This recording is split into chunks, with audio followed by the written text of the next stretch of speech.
নমস্কাৰ আপুনি চাই আছে লাইভ আৱাৰ মই জয়ন্ত মাধৱ গোস্বামী লাইভ আৱাৰত আৰম্ভণিতে জনাইছো এটা ব্ৰেকিং নিউজ নেপালত সংঘটিত হৈছে এটা ভয়ংকৰ পথ দুৰ্ঘটনা ত্ৰিশুলী নৈত বাছ বাগৰি 18 গৰাকীকৈ লোকৰ মৃত্যু মৃতকৰ ভিতৰত আছে 6 গৰাকী মহিলা মৃতকৰ ভিতৰত আছে 2 গৰাকী বিদেশী পৰ্যটক 24 গৰাকীৰো অধিক লোকক জীৱন্তে উদ্ধাৰ কৰা হৈছে যাত্ৰীবাহী বাছখনত আছিল মুঠ 44 গৰাকী যাত্ৰী নেপালত পুনৰ ভয়ংকৰ পথ দুৰ্ঘটনা এটাৰ পিছত আনটো ভয়াবহ দুৰ্ঘটনা সংঘটিত হৈ আহিছে নেপালত এইবাৰ ত্ৰিশুলী নৈত বাছ বাগৰি 18 গৰাকীকৈ যাত্ৰীৰ কৰুণ মৃত্যু মৃতকৰ ভিতৰত 6 গৰাকী মহিলা আছে মৃতকৰ ভিতৰত 2 গৰাকী বিদেশী পৰ্যটক আছে 24 গৰাকীৰো অধিক লোকক জীৱন্তে উদ্ধাৰ কৰা হৈছে যাত্ৰীবাহী বাছখনত আছিল মুঠ 44 গৰাকী যাত্ৰী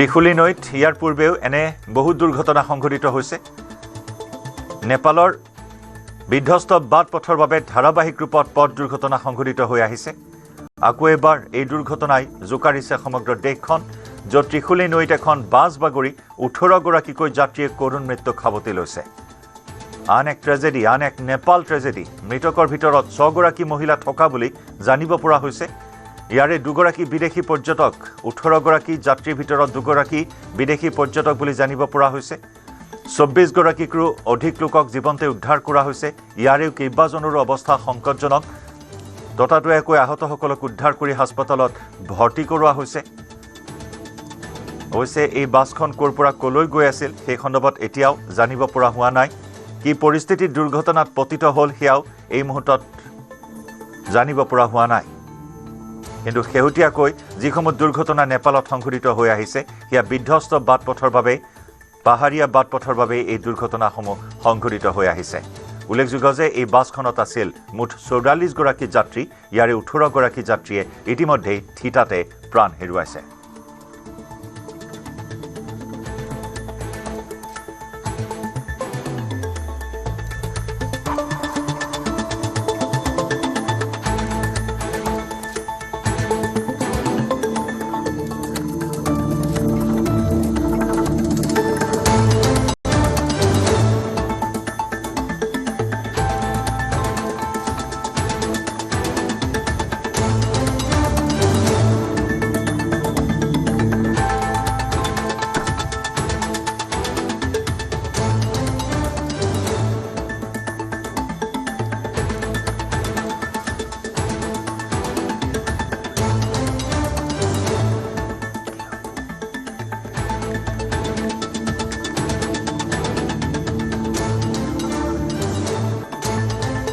ইয়াৰ নেপালত ভয়ংকৰ পথ দুৰ্ঘটনাৰ খবৰ আমি জনাইছো কিছু সময় পিছতে আমি ভিজুৱেলছ আগবঢ়াম নেপালত এক ভয়ংকৰ পথ দুৰ্ঘটনা এক শোকাবহ পথ দুৰ্ঘটনা অতি মৰ্মান্তিক এক পথ দুৰ্ঘটনাত 18 গৰাকী যাত্ৰীয়ে মৃত্যুক খাবতি লৈছে য'ত মৃতকৰ ভিতৰত 6 গৰাকী মহিলা আছে মৃতকৰ ভিতৰত শিশু আছে নেকি সেই সন্দৰ্ভত অৱশ্যে এতিয়াও জানিব পৰা হোৱা নাই 2 গৰাকী বিদেশী পৰ্যটকে প্ৰাণ হেৰুৱাইছে ত্ৰিশুলী নৈত নিয়ন্ত্ৰণ হেৰুৱাই এখন যাত্ৰীবাহী বাছ বাগৰি পৰাত এই শোকাবহ পথ দুৰ্ঘটনা সংঘটিত হয় ইতিমধ্যে 24 গৰাকীৰো অধিক যাত্ৰীক আহত অৱস্থাত উদ্ধাৰ কৰি হাস্পতালত ভৰ্তি কৰোৱা হৈছে ইয়াৰে কেইবাজনৰো অৱস্থা সংকটজনক যাত্ৰীবাহী বাছখনত আছিল মুঠ 44 গৰাকী যাত্ৰী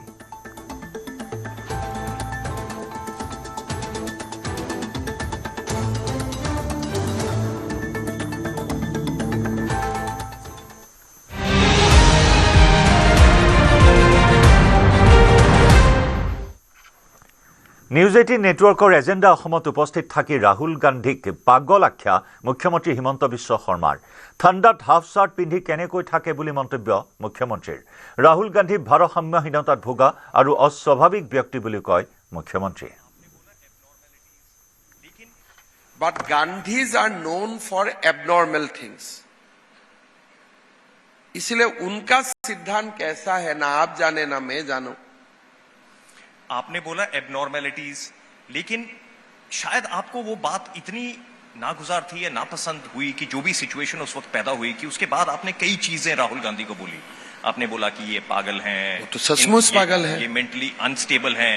आप क्या मैं बोलो, आप नहीं बोलते घर में वो पागल है, कोई leader of opposition half T shirt पहन के ऐसा करेगा पार्लियामेंट में? आप राहुल गांधी जो जो काम करते हैं उसको आप नोट बनाओ. He wear a half T shirt, he does this, फिर 7 जीपीटी में इसको डाल दो. 7 जीपीटी आपको आंसर दे देगा this is a symptom of A imbalance person. मैंने डाल के देखा हूं. हेमंता जी, आपको जाना जाता है कि आप जिसको कहते हैं ना बिल्कुल डायरेक्ट बोलते हैं. अरे मैं तो भाई देखो, ऐसे बोलते हैं जो कई दफा लोगों को चुप भी सकती है, लेकिन आप बोलते हैं. आप वो काम क्यों नहीं करते हैं? एआई मौजूद है, एलएलएम मौजूद है, 7 जीपीटी ग्रोक मौजूद है. मैं जो बात कर रहा हूं मेरा कैरेक्टर भी आप डालो, कुछ ना कुछ तो निकाल ही जाएगा. मैंने उनका डाल के देखा हूं. आपने डाल के देखा? वो एबनॉर्मल आते हैं कि needs immediate psychiatric consultation. Hemant एक इतना ठंडी में अगर कोई हाफ टी शर्ट पहन के रहते हैं तो उसका कारण क्या हो सकता है? खैर, इसके ऊपर कई दफा ये कहा जाता है कि उसको तो देखो, हमारा उसका आंसर यही है कि you take something which compensate that. या तो आप कुछ ट्रेनिंग लिया है, मेडिटेशन वगैरह किया है टू रेजिस्ट कोल, या तो आप कुछ दूसरा लेते हैं जो कोल को काउंटर करते हैं. हाफ टी शर्ट को आपको कोल से तो प्रोटेक्ट नहीं कर सकता. Half T shirt it cannot be quality of a person. ठंडा आने से हम लोग स्वेटर पहनता हूं, गर्म आने से टी शर्ट पहनता हूं. This is the normal human behaviour. जब आप ह्यूमन बिहेवियर को डिफाई करते हैं तब उसका पीछे कुछ कारण होते हैं. গৌৰৱ গগৈ পাকিস্তানৰ এজেণ্ট বুলি নিউজ 18ৰ এজেণ্ডা অসম অনুষ্ঠানত পোনপটীয়াকৈ ক'লে মুখ্যমন্ত্ৰীয়ে. পাকিস্তানত গৌৰৱে ক'ত কি কৰিছিল সেয়া অতি সোনকালে স্পষ্ট হ'ব. ৰাৱালপিণ্ডিলৈ যোৱাৰ কথা গৌৰৱ গগৈয়ে নিজেই স্বীকাৰ কৰিছে বুলি মন্তব্য মুখ্যমন্ত্ৰীৰ. মোৰ বিপক্ষে গৌৰৱ গগৈ কিয় মানহানিৰ গোচৰ নকৰে বুলি প্ৰশ্ন মুখ্যমন্ত্ৰীৰ. सामने और भी कई बैटल्स आप फाइट कर रहे हैं. अभी रिसेंटली एक बैटल आप फाइट कर रहे हैं गौरव गोगोई के साथ. गौरव गोगोई की वाइफ एलिजाबेथ गोगोई, उनका पाकिस्तान कनेक्शन, एसआईटी रिपोर्ट बाहर आई. ये आप देखो, मैं गौरव गोगोई का साथ फाइट नहीं कर रहा हूं, मैं पाकिस्तान का साथ फाइट कर रहा हूं. Pakistan should not have any assets in India. तो ये जो जंग है ये पाकिस्तान का खिलाफ है. पाकिस्तान का कोई एसेट भारत में नहीं होना चाहिए. आप कन्विंस्ड हैं कि वो? हाँ, 100%. मैं आपका चैनल में डायरेक्ट बोल रहा हूं कि he is a agent of Pakistan. मेरा ऊपर केस करे. इतना तो डायरेक्ट कोई नहीं बोलेगा. At the risk of deformation. Deputy leader of opposition की बात कर रहे हैं. जो मैं बोला ना, I am talking about a Pakistani asset. और मेरा ऊपर वो जाके केस करे अगर मैं गलत बोल रहा हूं. आपकी एसआईटी की रिपोर्ट क्यों नहीं पब्लिक हो रही है? टेबल पब्लिक ही कर दिया हूं भाई. उसके कुछ पोर्शंस हुए हैं, कंप्लीट उस एक दो फोटोग्राफ्स मैंने पब्लिश नहीं किया because that is I am under oath of secrecy. लेकिन भारत सरकार को मैं दे देता हूं. कुछ बातें होते हैं you cannot reveal to the press. अगर कोर्ट में मैं चार्जशीट देता था जरूर उसको एनेक्सर बन जाते थे. लेकिन हम चार्जशीट नहीं दे रहा हूं, भारत सरकार देगा, तो इसीलिए वी ट्रांसफॉर्म. मेरा ऊपर वो क्यों केस नहीं करते हैं? इसलिए उसको मालूम है यहां तक तो यहां और आगे भी मेरा पास सामान है. नहीं तो कोई व्यक्ति ये अपमान लेगा कि पाकिस्तान का एजेंट. कोर्ट में नहीं जाते थे, मेरा ऊपर इंजेक्शन नहीं लेते थे. वो आपके ऊपर एलिगेशंस लगाते हैं कि आपके पास 4000 एकड़ इलीगली ऑक्युपाई हुए. ले लो ना, मैं डोनेट कर दिया. आपकी वाइफ की कंपनी, मेरा पास जो भी इलीगल है आपको डोनेट कर दिया, आप ले लो. 2027 পিছত দেৱব্ৰত শইকীয়া বিজেপিলৈ আহিব. 2029 নিৰ্বাচনৰ আগে পিছে প্ৰদ্যুৎ বৰদলৈ আহিব. বিজেপিলৈ নাহো বুলি ভূপেন বৰাইও কৈছিল. মোৰ লগত সকলোৰে ভাল, পঞ্জিকা চাই দিন বাৰ চাই থৈছো. অহাবাৰ গৌৰৱ গগৈ নগাঁৱত নিৰ্বাচন খেলিব, সেইবাবে প্ৰদ্যুৎ বৰদলৈ বিজেপিলৈ আহিবলৈ বাধ্য হ'ব. নিউজ 18 নেটৱৰ্কৰ এজেণ্ডা অসমৰ মঞ্চত এই মন্তব্য মুখ্যমন্ত্ৰী হিমন্ত বিশ্ব শৰ্মাৰ. কিন্তু 2027 পিছত দেৱব্ৰত শইকীয়া আহিব, 2029 আগে পিছে প্ৰদ্যুৎ বৰদলৈ আহিব. দুইজনে আপুনি এই বক্তব্য দিয়াৰ পাছত প্ৰতিক্ৰিয়া দিছে যে আমি নাহো। ভূপেন বৰাইতো প্ৰতিক্ৰিয়া দিছিলে নাহো বুলি। শপতো খাইছিল। মোৰ লগত চবৰে ভাল, দিনকাল মই ঠিক কৰি থৈ দিছো পঞ্জিকা চাই। এটা 100% আহিবই, মই ইয়াতে কৈ থৈ গলো। ভূপেন বৰাইও এটা কথা কৈছে যে খিলঞ্জীয়া মানুহ আৰু নিৰ্বাচনৰ ফলাফল ঘোষণাৰ পিছত কংগ্ৰেছত নাথাকিবগে। ভূপেন বৰাই কি কৈছে তেওঁৰ অভিজ্ঞতাৰ পৰা তেওঁ ক'ব, মই শুনাও নাই যিহেতু মই ৰিয়েকশ্যন নকৰো। কিন্তু 2027 ইলেকশ্যনৰ পিছত দেৱব্ৰত শইকীয়া আহিব, আগত আনিব মই নোৱাৰো, কাৰণ আমাৰ কেণ্ডিডেটজন নাজিৰাত জিকিব এইবাৰ। আৰু 2029 ইলেকশ্যনৰ আগে আগে প্ৰদ্যুৎ বৰদলৈ আহিব। কাৰণটো মোক সুধিলে মই কাৰণটোও ক'ম। কাৰণ অহাবাৰ গৌৰৱ গগৈয়ে নগাঁৱৰ পৰা ইলেকশ্যন খেলিব। সেইকাৰণে এইবোৰ কোনো প্ৰেডিকশ্যন নহয়, পলিটিকেল চিটুৱেশ্যনটো মই জানো। আৰু সেইকাৰণে এনেকুৱা যদি আপুনি এইটো ৰাস্তাত যায় এই ডেষ্টিনেশ্যনত পাব, বেকাকৈ গ'লে আপুনি অমুক পাব। These are known and common facts. দুইজনে কিমান জোৰেদি ডিনাই কৰিছে, বহুত জোৰে কৰিতো ডিনাই কৰা নাই। কংগ্ৰেছৰ টিকট ঘোষণাৰ দিনা মহাভাৰত হ'ব। কংগ্ৰেছৰ নামত 3টা এজেন্সিয়ে সংগ্ৰহ কৰি আছে ধন। নিউজ 18ৰ এজেণ্ডা অসম অনুষ্ঠানত মুখ্যমন্ত্ৰীৰ এই মন্তব্য। বিৰোধী মিত্ৰতা বিজেপিৰ বাবে ফেক্টৰ নহয়, বিৰোধী মিত্ৰতা মাত্ৰ 24খন আসনৰ বাবেহে হৈছে। কংগ্ৰেছৰ টিকট যিদিনাখন ডিক্লেয়াৰ হ'ব, মহাভাৰত এখন হ'ব। কিছুমান আপোনাৰ তাত আহিব, আপুনি ল'ব, কিছুমানক ল'ব নোৱাৰিব। কিন্তু টিকট ডিক্লেয়াৰ কৰা দিনাখন বিজেপিত হ'ব সৰু সুৰা, কিন্তু কংগ্ৰেছত ডাঙৰ মহাভাৰত হ'ব। কাৰণ 3টা এজেন্সিয়ে টকা তুলি আছে বেলেগে বেলেগে। কাৰ পইচা ক'ত গৈ পাইছে নাই পোৱা কোনেও নাজানে। সেইকাৰণে তাত আগতকৈ এইবাৰ অভাৱনীয়ভাৱে গণ্ডগোল হ'ব 22-23টা চিটত। বাকী চিটততো বহুত কেণ্ডিডেটো নাই তেওঁলোকৰ। আবেদনো সৰহকৈ আহিছে, 700 আবেদন আহিছে, 700 মানুহৰ পৰা পইচা অফিচিয়েলি লৈ থৈছে। তাৰেতো 700 কেণ্ডিডেট এপ্লিকেশ্যন আহিছে, 580 গৰাকী সংখ্যালঘু বুলি মই নকওঁ, আমাৰ ভাই ককাইবিলাক আৰু 580 জনে। এইটো হ'ল তেওঁলোকৰ ব্যৱস্থা।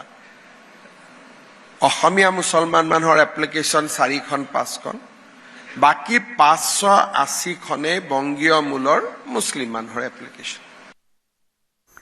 নিউজ 18 নেটৱৰ্কৰ এই এজেণ্ডা অসমৰ মঞ্চত মুখ্যমন্ত্ৰী ডক্টৰ হিমন্ত বিশ্ব শৰ্মাই কয়, চিকেন নেকত এতিয়া বাংলাদেশীৰ ভাবুকি নাথাকিব। এতিয়া শিলিগুৰিৰ পৰা অসমলৈ মাটিৰ তলেৰে চলিব ৰেল লাইন। চিকেন নেকৰ দুয়োফালে সেনাৰ ডাঙৰ চাউনি বহিল। অসমৰ কাৰণে যদি এটা আছে, বাংলাদেশৰ 2টা চিকেন নেক আছে।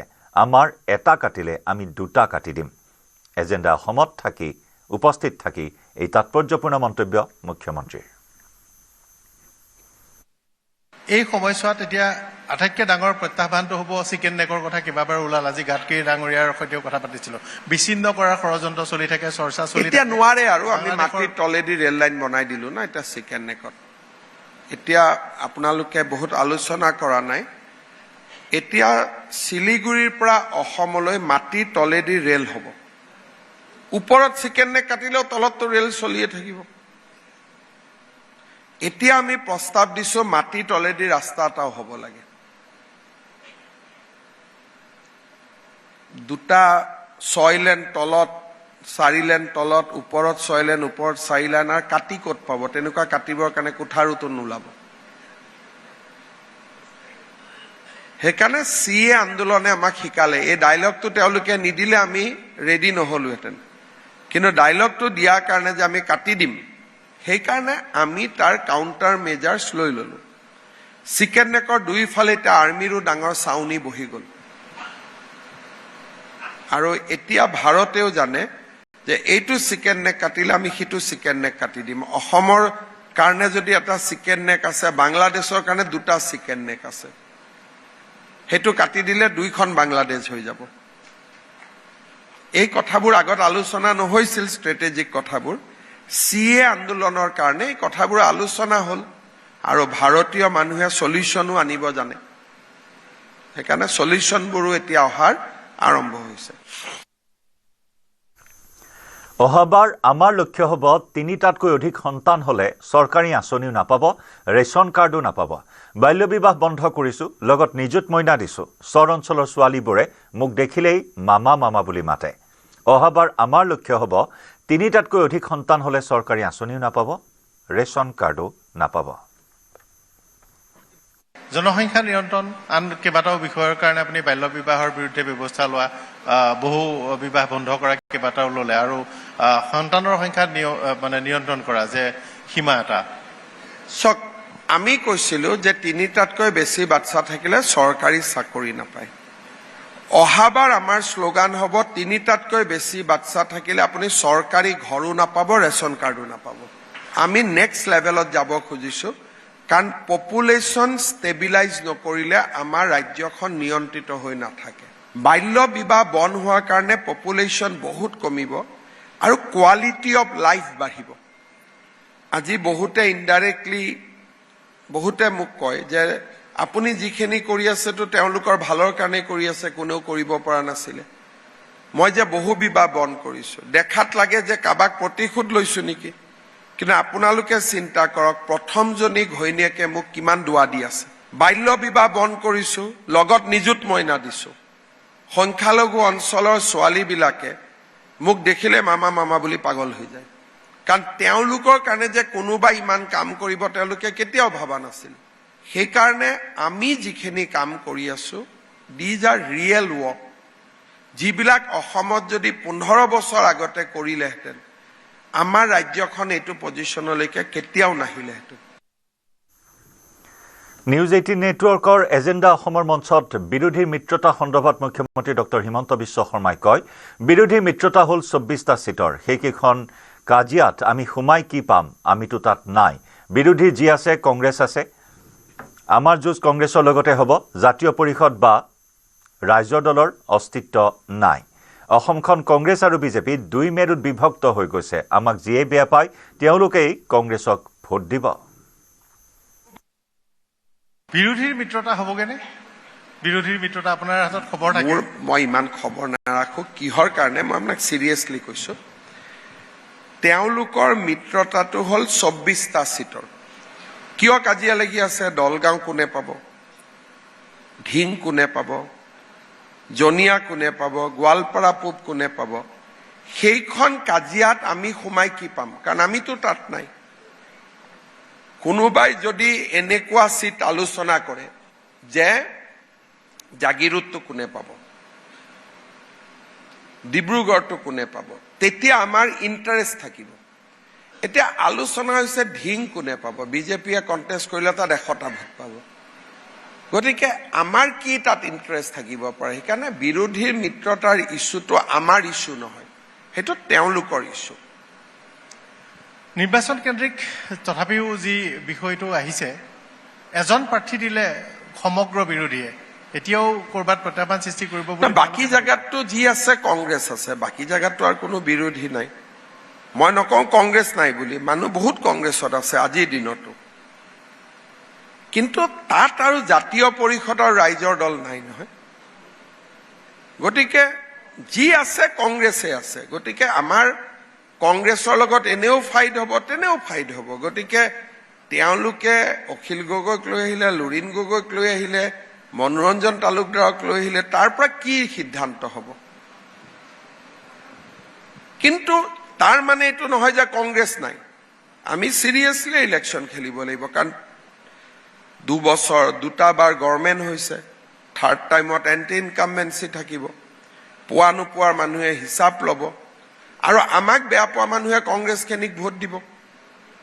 গতিকে ইলেকশ্যন চিৰিয়াছ হ'ব, কিন্তু একেলগে খেলক বেলেগে খেলক সেইটোত কোনো এফেক্ট নাই।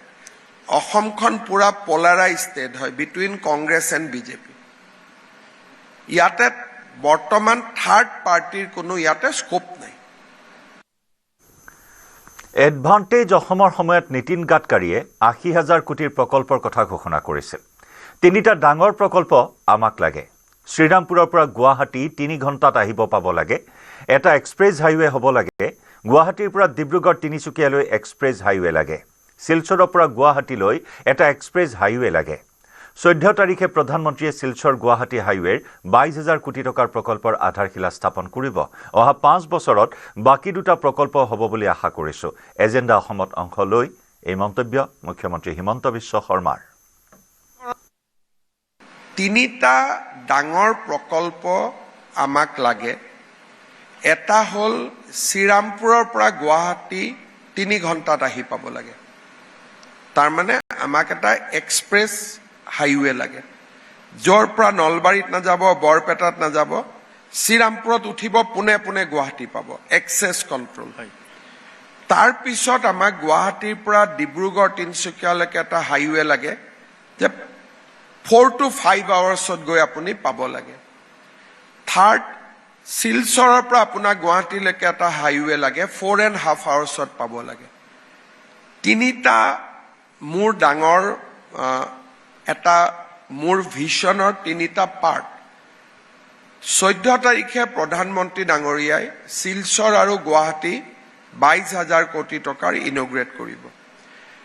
ডিব্ৰুগড় গুৱাহাটী আৰু গুৱাহাটী শ্ৰীৰামপুৰৰ কাৰণে আমাক 60,000 কোটি টকা লাগে। আৰু গাডকাৰী ডাঙৰীয়াৰ লগত মই কথা পাতি আছো, কবাৰ পৰা নহয় কবাৰ পৰা টকাখিনি ওলাব লাগিব।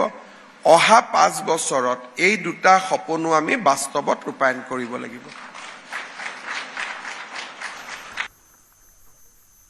27 ফেব্ৰুৱাৰী কেবিনেটত চাহ শ্ৰমিকৰ মজুৰি বৃদ্ধি সন্দৰ্ভত সিদ্ধান্ত লোৱা হ'ব।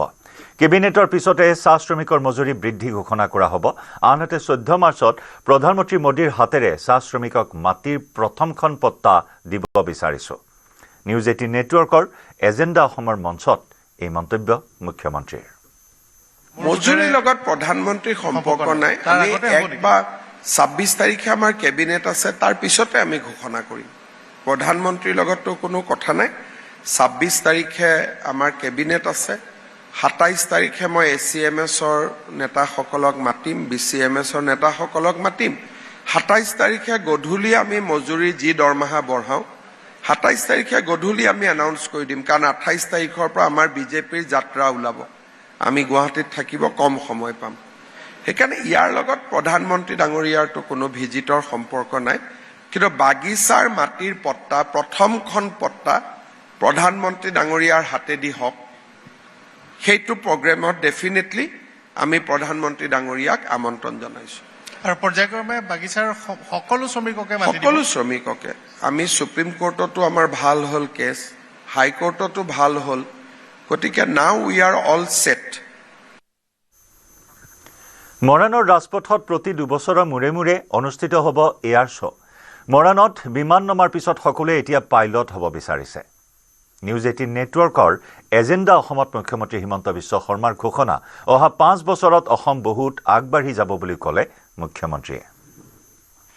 কেইবাটাওতো আমি আশা নকৰা বা কোনো আশা মানে কল্পনা কৰিব নোৱাৰা প্ৰজেক্টছো আহিল। মৰাণৰ ৰাজপথত আমি দেখিলো যে ইমানখিনি ফাইটাৰ বিমান প্ৰধানমন্ত্ৰী নামিব পাৰিলে, তাৰমানে মষ্ট ছেফেষ্ট। কাৰণ প্ৰধানমন্ত্ৰীকটো এতিয়া মৰাণত মই প্ৰত্যেক 2 বছৰৰ মূৰে মূৰে ৰাস্তাত এটা এয়াৰ শ্ব' কৰি থাকিম।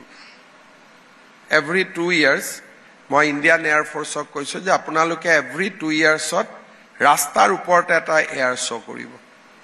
ৰাফেল নামিব, নামিব। আমাৰ ল'ৰাবিলাকে, ষ্টুডেণ্টবিলাকে এইবোৰ দেখা পালে তেওঁলোকে এয়াৰফৰ্চত যোগদান কৰিব খুজিব। ৰাস্তাত নমাই দিয়াটোৱে মোৰ উদ্দেশ্য নহয়। মোৰ উদ্দেশ্য একেলগে মই 3টামান কাম কৰি থাকো। এটাতো হাইৱেটো ভাল, এটাতো এয়াৰ শ্ব' হ'ল, প্ৰধানমন্ত্ৰী নামিলে। কিন্তু আজিৰ পৰা 20 বছৰ আগত অসমৰ বহুত ল'ৰা ছোৱালী এয়াৰফৰ্চত আছিলে। যোৱা 10 বছৰ আমাৰ ল'ৰা ছোৱালী এয়াৰফৰ্চত সোমোৱা নাই। এইবাৰ যেতিয়া আমি তাত ফ্লাইট নমালো, ওচৰৰ গোটেই ল'ৰাবিলাকক টিভিয়ে সুধিলে, চবে ক'লে আমিও পাইলট হ'ব খোজো। এই নৱ প্ৰজন্মৰ সপোনক পাখি দিয়া। উৰিবৰ কাৰণেতো কোনোবাই পাখি এডাল দিব লাগিব। নৱ প্ৰজন্মক উইংছ দিয়া, এইটোৱে হ'ল আমাৰ কাম। আৰু মই বিশ্বাস কৰোঁ যে আমি যিবিলাক কাম কৰি গৈছো, অহা 5 বছৰত অসম বহুত আগবাঢ়ি যাব। অসমৰ অনুপ্ৰৱেশকাৰীৰ সমস্যা সন্দৰ্ভতো মুখ্যমন্ত্ৰীৰ মন্তব্য।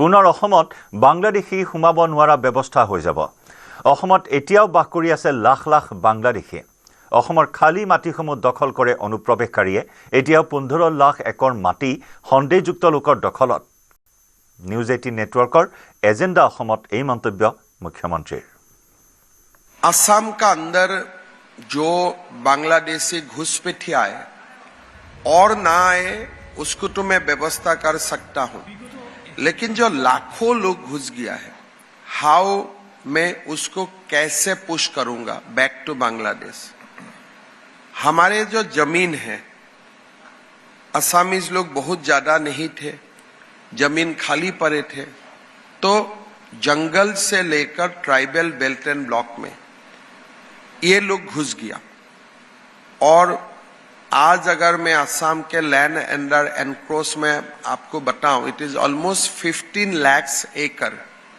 Land is under encroachment by the suspected people तो समस्या बहुत है कोई समस्या का समाधान भी सामने नहीं होते हैं लेकिन हम लोग एक जर्नी शुरू किए 2021 से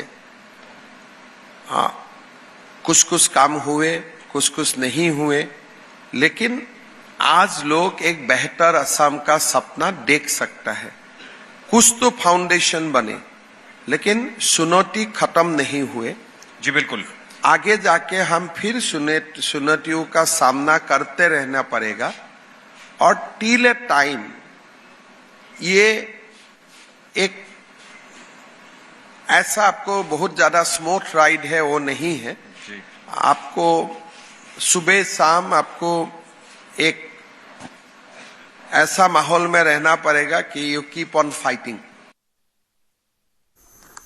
অসমত অচিৰেই সেমিকণ্ডাক্টৰতকৈ ডাঙৰ প্ৰকল্প হ'ব নিৰ্বাচনৰ ফলাফলৰ পিছতে এটা ভাল খবৰ পাম নিৰ্বাচনৰ বাবে অনিশ্চয়তা সন্মুখত লৈ কোনেও ইমান ডাঙৰ বিনিয়োগ কৰিবলৈ নাহে মোৰ ধাৰণা অহা 6 মাহৰ ভিতৰত সেমিকণ্ডাক্টৰতকৈ ডাঙৰ প্ৰকল্প পাম মই আমাৰ চৰকাৰখনক তৰুণ কৰ্মচাৰীৰে ভৰাব বিচাৰিছো 2 লাখ নিযুক্তি দিব পাৰিম আৰু 60,000 নতুন শিক্ষক নিযুক্তি দিব পাৰিম এজেন্ডা অসমত এই মন্তব্য কৰে মুখ্যমন্ত্ৰী গৰাকীয়ে আমাৰ ৰাজ্যৰে সৌভাগ্য যে ডাভোছ ৱৰ্ল্ড ইকনমিক ফৰামলৈ গ'ল গতিকে ডাভোছত হৈছিলে আপুনি গ'ল আৰু গুৰুত্বপূৰ্ণ মানে আশা তাত আপুনি তাৰ পৰাই কৈছিল যে ভাল খবৰ লৈ গৈ আছো আমি ডাভোছত মই গ'লো আৰু নেক্সট 4 to 6 মান্থত আমি ইয়াতে ডাঙৰ ব্ৰেক এটা পাম এ সেমি কণ্ডাক্টৰ টাইপ ব্ৰেক যেটো আমি ভাবিব নোৱাৰো অসমীয়াই আমাৰ গ্ৰাউণ্ড ৱৰ্ক চলি আছে probably we will see a much bigger industry than semiconductor. Bihot semiconductor ইয়াতকৈ ডাঙৰ আমি ডাঙৰ ব্ৰেক এটা পাম মানুহবিলাকে তেওঁলোক পাব্লিচিটি কৰি নাহে জাপান বা আমেৰিকাৰ মানুহবিলাক তেওঁলোকে আমাৰ অসমত 6-7 বাৰ লাষ্ট কেইবা মাহত আহি গৈছে গৈ আছে আৰু লাহে লাহে we are moving towards closure তেওঁলোকে ইলেকশ্যনৰ কাৰণে ৰখি আছে বিকজ কোনেও আনসাৰ্টেনিটিত সহি কৰিব নোখোজে যদিও ভাবে বিজেপি আহিব কিন্তু তেওঁলোকে ইলেকশ্যনৰ আগত যে কি হ'ব 5 বছৰ চাম তাৰ পিছত আমি কৰিম এতিয়া আমি আনি তাক 90%ত লৈ আহিছো আৰু মই ভাবো যে নেক্সট 6 মান্থত আমি সেমি কণ্ডাক্টৰতকৈ ডাঙৰ ইণ্ডাষ্ট্ৰি আমি ব্ৰেক কৰিব পাৰিম 1.5 লাখ চৰকাৰী চাকৰি ইতিমধ্যে দিছে আগন্তুক সময়ৰ কাৰণে আপুনি ইতিমধ্যে এটা ঘোষণাও কৰিছে যে ইয়াতকৈ বেছি নিযুক্তি দিব কিন্তু চৰকাৰী চাকৰি এটো শেষ নহয় দেই শেষ কৰিব নোৱাৰে নিবনুৱা আমাৰ এটা চৰকাৰী চাকৰিটো সীমা নহয় কিন্তু আমাৰ এটা অপৰচুনিটি আছে মই গোটেই আমাৰ গভৰ্ণমেণ্টখনক ইয়ং কৰিব খুজিছো এতিয়া আমাৰ গভৰ্ণমেণ্টত 30% employees are above 50 to 53 years. Amak lage etia government employees are age 27, 28, 24, 22 years. Bahut bar dibo noare, but there will be another opportunity of moi bhabu যে আনাদাৰ 2 লাখ এপইণ্টমেণ্ট আমি কৰিব পাৰোঁ আৰু 60,000 আমাক টিচাৰ লাগে, টিচাৰ প্ৰফেচাৰ। অহাবাৰ চৰকাৰ আহিলে আমাৰ প্ৰায়ৰিটি হ'ব two recruit 60,000 new teachers. Immediately আমি কাম আৰম্ভ কৰিম আৰু বাকীখিনি নৰ্মেল এমপ্লয়ী। সেইকাৰণে মই ভাবোঁ যে আনাদাৰ 5 years আমি গভৰ্ণমেণ্ট এমপ্লয়মেণ্টৰ পেজটো ৰাখিব পাৰিম, বাট তাৰ পিছত ইণ্ডাষ্ট্ৰীত আমি যাব লাগিব। সমান্তৰালকৈ এজেণ্ডা অসমৰ মঞ্চত ভাৰ্চুৱেলি উপস্থিত থাকি পথ পৰিবহণ আৰু ঘাইপথ বিভাগৰ কেন্দ্ৰীয় মন্ত্ৰী নীতিন গাডকাৰীয়ে কয়, নুমলীগড়ত বাঁহৰ পৰা ইথানল প্ৰস্তুতৰ কাম আৰম্ভ কৰা হৈছে। বাঁহে উত্তৰ পূবৰ অৰ্থনীতিক সলনি কৰি পেলাব। পূৰ্বৰ উত্তৰ পূব আৰু আমাৰ চৰকাৰ অহাৰ পিছত উত্তৰ পূবৰ মাজত বৃহৎ পাৰ্থক্য দেখিবলৈ পোৱা হৈছে। অসমত ধলা-শদিয়া দলং এক উল্লেখযোগ্য পদক্ষেপ। ধুবুৰী ফুলবাৰী দলঙৰ 71% সম্পূৰ্ণ হৈছে। গুৱাহাটী ৰিং ৰোড 5% সম্পূৰ্ণ হৈছে। কাজিৰঙাৰ এলিভেটেড কৰিডৰ শীঘ্ৰেই আৰম্ভ হ'ব। উত্তৰ পূবৰ পথ ব্যৱস্থা ইমান সুন্দৰভাৱে নিৰ্মাণ কৰিম যে অসমৰ জনতাই মনত ৰাখিব। অসম আৰু উত্তৰ পূবৰ পথ আন্তঃগাঁথনি এনেদৰে সলাই পেলোৱা হ'ব যে জনসাধাৰণে আমেৰিকাৰ দৰে অনুভৱ কৰিব। ইথানলৰ পৰা ছাষ্টেইনেবল এভিয়েশ্যন ফুৱেল প্ৰস্তুতৰ কথাও ব্যক্ত কৰে কেন্দ্ৰীয় পথ পৰিবহণ আৰু ঘাইপথ বিভাগৰ মন্ত্ৰী নীতিন গাডকাৰীয়ে। मैं अमिताभ जी आपको बताना चाहूंगा कि स्वाधीनता मिलने के बाद जितनी सरकारें आई, जितने ब्रिज ब्रह्मपुत्रा पर नहीं बने, उससे कई गुना ज्यादा ब्रिज अब ब्रह्मपुत्रा पर बने हैं। ब्रह्मपुत्रा पर ये मेजर ब्रिजेस ने आसाम की कनेक्टिविटी को बहुत आसान किया है, ईस्ट वेस्ट कनेक्टिविटी को आसान किया है। 4 लेनिंग कॉरिडोर हम अपग्रेडेशन कर रहे हैं, अर्बन ट्रैफिक डिकंजेशन के लिए रिंग रोड बना रहे हैं और इंडस्ट्री और रिफाइनरी को लिंक करके कॉरिडोर बना रहे हैं। आसाम को एक्ट ईस्ट पॉलिसी के तहत रीजनल ट्रेड गेटवे के रूप में हम विकसित कर रहे हैं। मुझे लगता है कि ये आसाम के लिए बहुत महत्वपूर्ण होगा और आने वाले दिनों में आपने अभी तक जो दिखा है वो तो केवल न्यूज रील है, असली फिल्म और शुरू होना बाकी है।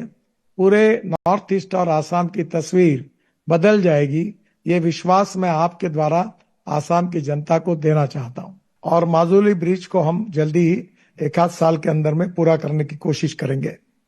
दूसरी बात, जो गुवाहाटी रिंग रोड है उसमें लैंड एक्विजिशन पूरा हुआ है, काम भी शुरू हुआ है और मैंने आदरणीय मुख्यमंत्री जी को यह कहा है कि गुवाहाटी सिटी को डिकंजेस्ट करने के लिए इस रोड के बाजू में industrial area, wholesale markets, pharmaceutical markets, hardware markets, कपड़े का मार्केट, किराना और ग्रोसरी के मार्केट्स, इसके होलसेल मार्केट पूरे रिंग रोड पर अगर होंगे तो जो बेसिक कंजेशन है शहर का वो दूर होगा। दूसरी बात, गुवाहाटी से बाहर के बाहर हमको जाना होगा तो वो भी स्वाभाविक रूप से अब ट्रैफिक बाहर से बाहर जाएगा, तो गुवाहाटी को डिकंजेस्ट करने का प्लान भी हमने बनाया है और निश्चित रूप से इसमें फायदा होगा। और ये रोड डेवलप हो रहा है, इसके बाजू में आसाम में स्मार्ट सिटी बने, इंडस्ट्रियल क्लस्टर्स बने, लॉजिस्टिक पार्क बने और यहाँ सब प्रकार की व्यवस्था हो, ये हमारा प्रयास है। और मुझे लगता है कि जो नॉर्थ ईस्ट के हमारे आसाम के तीनों एम्बिशियस प्रोजेक्ट थे, गुवाहाटी रिंग रोड, काजीरंगा का और ये जो इमेज टनल जो ब्रह्मपुत्रा के अंदर से जा रही 12,000 करोड़ की, तो ये तीनों प्रोजेक्ट बहुत महत्वपूर्ण है और मुझे लगता है इसको हमने लगभग हम लोग प्रोसेस में है और कुछ का काम शुरू हुआ है, इसका भी काम जल्दी शुरू हो जाएगा। मैं लगातार इसका फॉलोअप कर रहा हूं और जल्दी इस काम शुरू करने में हमें सफलता मिलेगी। নিউজ 18 নেটৱৰ্কৰ এজেণ্ডা অসমৰ মঞ্চত ভাৰ্চুৱেলি উপস্থিত থকা পথ পৰিবহণ আৰু ঘাইপথ বিভাগৰ কেন্দ্ৰীয় মন্ত্ৰী নীতিন গাডকাৰীয়ে বাৰ্তালাপ কৰে উপস্থিত দৰ্শকৰ সৈতেও। মন্ত্ৰী গাডকাৰীক এজন দৰ্শকে প্ৰশ্ন কৰে যে গাড়ী ক্ৰয় কৰোঁতে ৰোড টেক্স দিয়াৰ পাছতো আকৌ টোল টেক্স কিয় দিব লাগে। প্ৰত্যুত্তৰত মন্ত্ৰী গাডকাৰীয়ে কয়, ভাল সেৱা পাবলৈ কৰ দিবই লাগিব। কৰৰ পৰা যি ৰাজহ আহে সেয়া পথ উন্নয়নৰ কামত লগোৱা হয়। এতিয়া ৩,০০০ টকাৰ পাছ লৈ এতিয়া ২০০ বাৰ টোল গেট পাৰ হ'ব পাৰি। আমি দুচকীয়া তিনিচকীয়া বাহনত টোল লগোৱা নাই। ট্ৰেক্টৰৰ দৰে কৃষি কাৰ্যত ব্যৱহৃত বাহনতো টোল টেক্স লগোৱা নহয়, এম্বুলেন্সত লোৱা নহয়। সামগ্ৰিকভাৱে টোল টেক্স বহু কম কৰি দিয়া হৈছে। If you want good services, you have to pay for it. जहाँ 6 घंटे लगते हैं, अभी मैंने रोड के नाम गिनाए, वहां आप 30 मिनट में पहुंच रहे हो, तो 5.5 घंटे अगर आपकी आपका गाड़ी कम चलेगी तो इतना फ्यूल बचेगा, वो आपका सेविंग नहीं है, समय की बचत नहीं है। और कहीं भी देखो, अब ये कार्यक्रम एक बड़े होटल में हो रहा है, इसके बजाय कोई फुटबॉल मैदान पर कार्यक्रम करते तो हो सकता था, फुकट में मिलता। पर जब आप 5 स्टार होटल में बैठोगे तो उसका किराया देना पड़ेगा। हम अगर वर्ल्ड स्टैंडर्ड के रोड बनाएंगे तो सरकार कुछ मदद करती है, पर इतने रोड हम नहीं बना पाएंगे, और जो पैसा मिलता है वो फिर से रोड के लिए हम उपयोग में लाते हैं। तो हम ये टनल, रोड, ब्रिजेस ये इकोनॉमी के लिए वायबल नहीं है। आसाम में नहीं है, ये आंध्र प्रदेश, कर्नाटक, महाराष्ट्र, पंजाब, हरियाणा, यहाँ हमको रोड प्रोजेक्ट वायबल है। फिर यहाँ इतना डेवलपमेंट नहीं तो इतना वायबल नहीं, फिर भी हम लोग सरकार से पैसे लगा रहे हैं, और आगे अगर टोल से पैसे आएंगे तो वो आपके यहाँ ही खर्चा करेंगे। तो मुझे लगता है कि if you want good services you have to pay for. दूसरा, हमने इतना सस्ता कर दिया जी, 3,000 रुपए के पास में आप 200 बार जाकर आ सकते हैं, तो 15 रुपए है, कुछ भी नहीं है। अब रोड साइड एम्यूनिटीज बनाएंगे, अच्छे रेस्टोरेंट बनाएंगे, आपके लिए सब प्रकार की सुविधाएं देंगे, अच्छी अच्छी बातें करेंगे, तो कहीं ना कहीं आपका प्रवास बहुत अच्छा होगा, समय बचेगा, फ्यूल बचेगा। थोड़ा बहुत आपने भी इसके लिए थोड़ा बहुत कंट्रीब्यूट करना चाहिए। वैसे हमने ट्रैक्टर विद एग्रीकल्चर गुड्स को टोल से माफ कर दिया है, स्कूटर, ऑटो रिक्शा पर कोई टोल नहीं लगता है, एम्बुलेंस पे नहीं लगता है। तो मेरा आपसे रिक्वेस्ट है कि अब हमने आपको भी वो 3,000 रुपए का पास दे दिया, तो 200 बार आप टोल क्रॉस कर सकते हैं, वो नहीं के बराबर है। केवल ट्रक से हम लोग टोल लेंगे तो वो उनकी लॉजिस्टिक कॉस्ट भी कम हो रही है। जहां अभी दिल्ली से मुंबई जाने के लिए उनको 3 दिन लगते थे, अब वो 24 घंटे में जा रहे हैं। तो 2 दिन ट्रक का पहले पहुंचता है, फ्यूल बचता है, तो थोड़ा बहुत टोल के रूप में हमको देंगे तो हम और ज्यादा ऐसे रोड बनाने पाएंगे। तो मुझे लगता है इस बात को समझिए, ये कोई आपके ऊपर भुर्दंड नहीं है, वो भी हमने इतना कम कर दिया है कि अब तो कार वालों के ऊपर वो नहीं के बराबर हो गया है। এজেণ্ডা অসমৰ মঞ্চত অনলাইন যোগে উপস্থিত থাকি চিকেন নেক সন্দৰ্ভতো তাৎপৰ্যপূৰ্ণ মন্তব্য কেন্দ্ৰীয় মন্ত্ৰী নীতিন গাডকাৰীৰ। এয়া বিদেশ মন্ত্ৰণালয়ৰ সৈতে জড়িত। অনুমতি পালে আমি এই সমস্যাৰ সমাধান কৰিব পাৰোঁ। বাংলাদেশৰ সহযোগিতা অবিহনে চিকেন নেকত পথ বনোৱা সম্ভৱ নহ'ব। एक बात जरूर है कि बीच में बांग्लादेश से कुछ रोड का उपयोग करके इस प्रकार की एक रोड की योजना थी, और मैं वो करना भी चाहता था। उस समय बांग्लादेश से हमारे बहुत अच्छे रिलेशंस भी थे, पर ये विषय जो है ये फॉरेन मिनिस्ट्री के साथ जुड़ा हुआ है। फिलहाल परिस्थितियां आपको पता है, और इसलिए जब उनकी अनुमति मिल जाएगी तो थोड़ा उनके रोड नेटवर्क का उपयोग करके ये कनेक्टिविटी एकदम हम शॉर्ट कर सकते हैं। पर हमने ब्रह्मपुत्रा पर जगह जगह पर जो ब्रिजेस बनाए, जो इमेज टनल बनाई है, उसके कारण हम डिस्टेंस को कम करते जा रहे हैं। तो ये चिकन नेक का प्रॉब्लम है, इसमें हमको बांग्लादेश के सहयोग के बिना वो रोड हम नहीं बना पाएंगे। पर ये फॉरेन मिनिस्ट्री और उच्च स्तरीय पर उसके निर्णय होंगे, जो मेरे हाथ में नहीं है। पर जो हम लोग रोड बना रहे, ब्रिजेस बना रहे, ब्रह्मपुत्रा पर पुल बना रहे, रोड कनेक्टेड कर रही है, हम लोग मेघालय को बांग्लादेश को जोड़ने का रोड बना रहे हैं। हम लोग काफी जगह से बांग्लादेश की कनेक्टिविटी के 4-5 रोड बना रहे हैं। फिर जैसे मैंने कहा कि रिवर ट्रांसपोर्ट शुरू कर रहे हैं, जो हल्दिया से लेकर अगरतला और बाकी जगह से हम लोग जोड़ने की कोशिश कर रहे हैं। तो रिवर ट्रांसपोर्ट में भी हम लोग पैसेंजर ट्रांसपोर्ट शुरू कर सकेंगे, तो ये भी संभावना है। तो अब सी प्लेन है, एमपीबीएस सी प्लेन। मेरी एक इच्छा थी जब मैं शिपिंग मंत्री था कि मैं दिल्ली से एयर स्ट्रिप से उड़ूंगा और पांडु जेटी पर ब्रह्मपुत्रा में पानी पे उतरूंगा, और एमपीबीएस सी प्लेन से जो जमीन पर भी उतरता है, पानी पर उतरता है। भारत सरकार ने अब उन प्लेन को मंजूरी दी है और जल्दी देश में वो शुरू हो रहे हैं। तो ब्रह्मपुत्रा का उपयोग करते हुए हम लोग सी प्लेन की सर्विस भी शुरू कर सकते हैं, जो सस्ती होगी। 18 करोड़ रुपए का एक सी प्लेन है, 18 लोग उसमें बैठ सकते हैं, जो पानी पे उतरता, एयर स्ट्रिप पे उतरता। और हमने इसलिए जो रोड बना रहे हैं उसमें एयर स्ट्रिप भी बनाने की कोशिश कर रहे हैं जगह जगह पर, ताकि रोड जैसे रेलवे का फाटक होता है तो हम रोड बंद करेंगे, हवाई जहाज उतर जाएगा, एयरपोर्ट चला जाएगा और फिर रोड चालू हो जाएगा, फिर हवाई जहाज आएगा, फिर रोड बंद होगा, हवाई जहाज उड़ जाएगा, रोड शुरू हो जाएगा। तो इस प्रकार की अरेंजमेंट करने का भी सोचा है। फिर हमने रोपैक्स शुरू किए थे, मैं जब शिपिंग मंत्री था 9 जगह पर शुरू किए थे।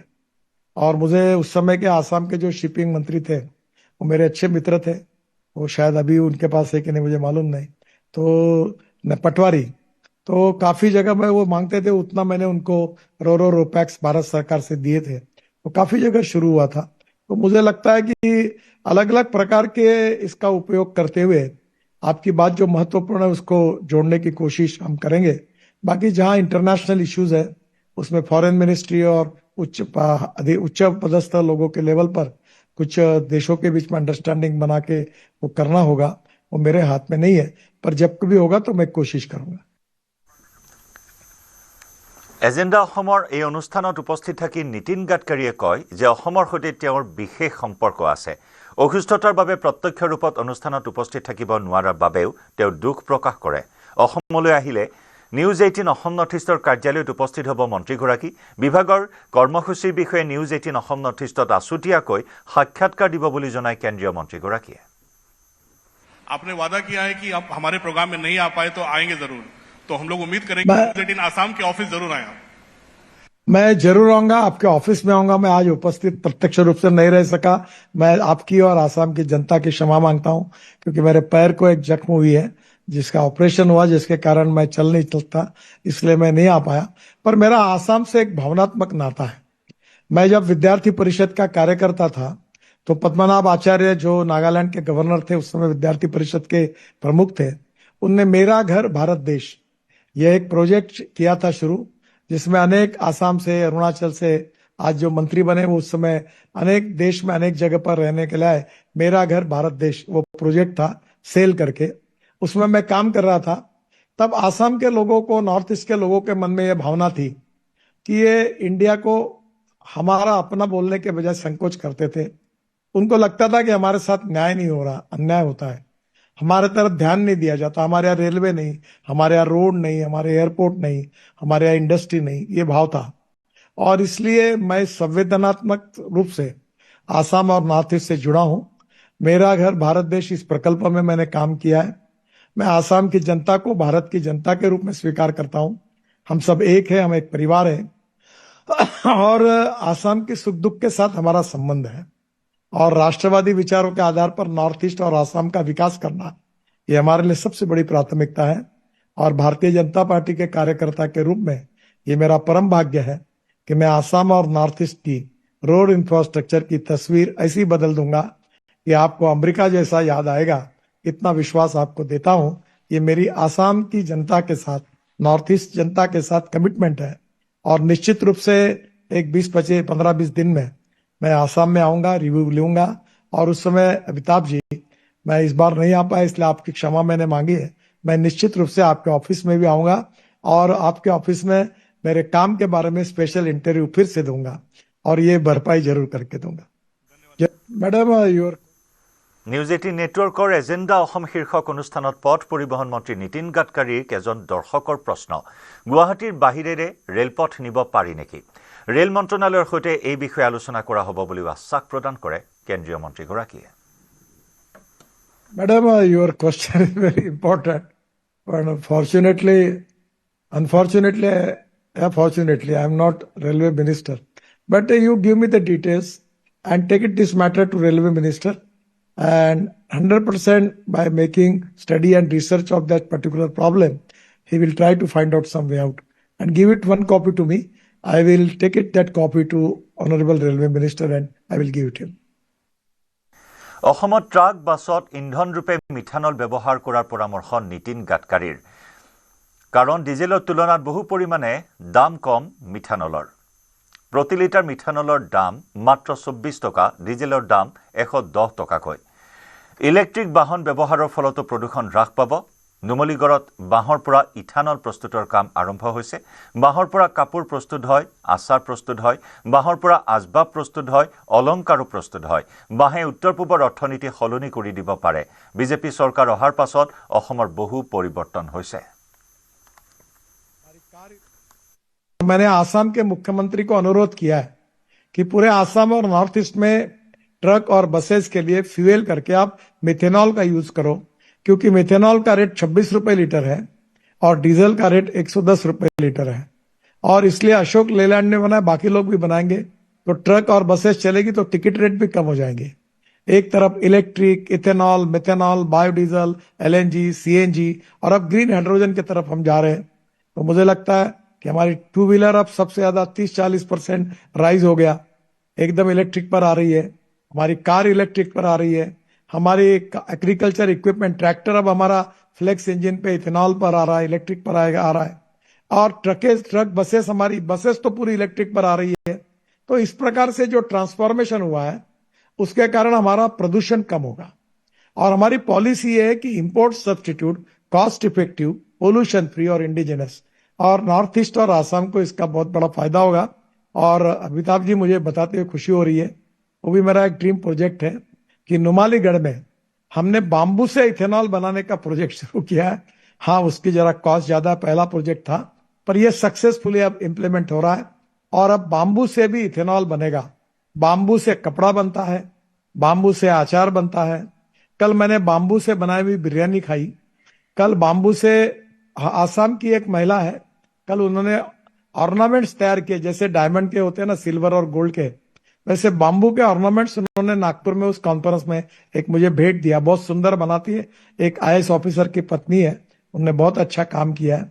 फर्नीचर बनता है, बांबू से चमचे बनते हैं। मैं तब कहता था कि क्या देश में चमचों की भी कमी है क्या, वो भी हम इंपोर्ट करते थे चाइना से, अभी वो भी देश में बन रहा है।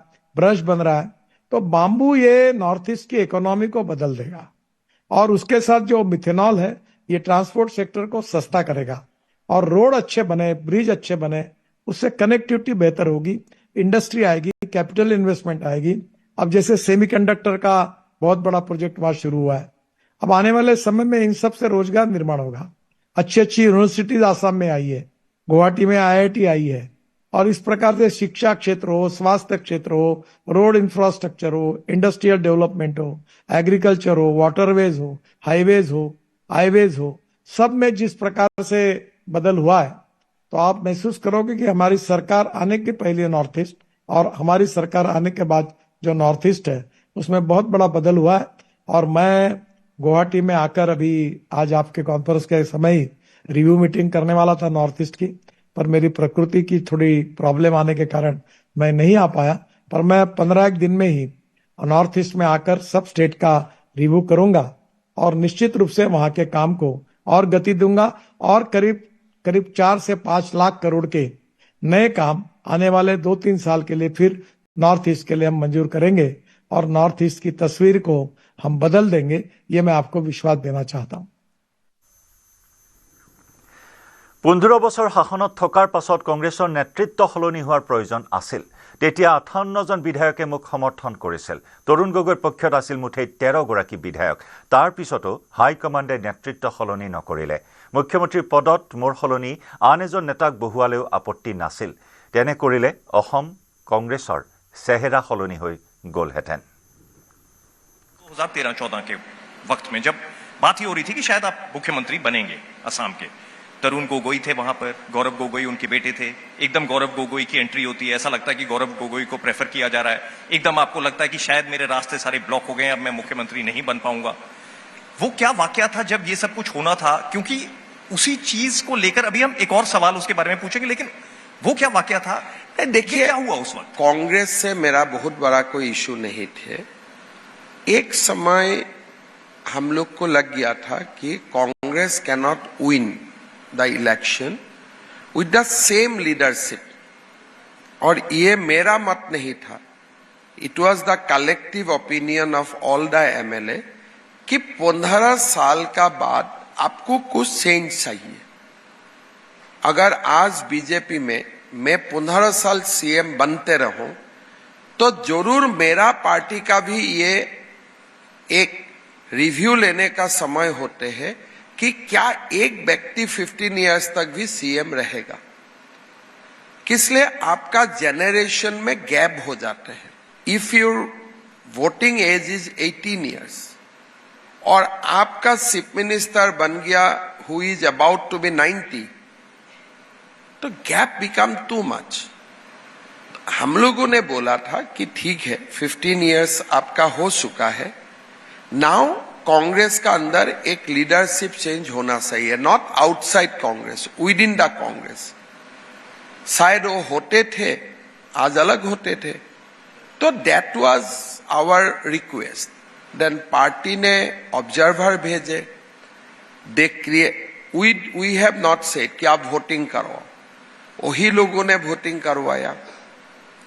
But once you take a votes और आपको 58 वोट मिलते हैं, सामने वाला को 12 मिलते हैं, then it becomes untenable to remain in that ministry. पहले तो आपको वोटिंग ही नहीं करवाना था, लेकिन एक बार वोटिंग हो गया and I know that the person who is sitting in that post has only support of 12 MLA। हमें भी मत बनाओ, उनको भी मत बनाओ, कोई तीसरा को बनाओ। स्टेटस को शुड हैव बीन चेंज। तो ऐसा क्यों नहीं हुआ? देखिए, क्यों नहीं हुआ वो जानने के लिए मुझको गांधी फैमिली में दोबारा जन्म लेना पड़ेगा। वो लोग कैसे डिसाइड करते हैं, कैसे बातें करते हैं, उनका खान पान कैसा है, वो तो मैं नहीं जानता हूं। लेकिन अगर डेमोक्रेटिक इंस्टीट्यूशन होते थे, ठीक है, तुम भी मत बनो, तुम भी मत बनो, दोनों बोलो किसको होने से ठीक है, तो those are the normal thing जो हम लोग जानता हूं। But Gandhis are known for abnormal things, इसलिए उनका सिद्धांत कैसा है ना आप जाने ना मैं जानू। ইয়াৰ সৈতে সময় হ'ল লাইভ আৱাৰৰ পৰা বিদায় লোৱাৰ। নমস্কাৰ।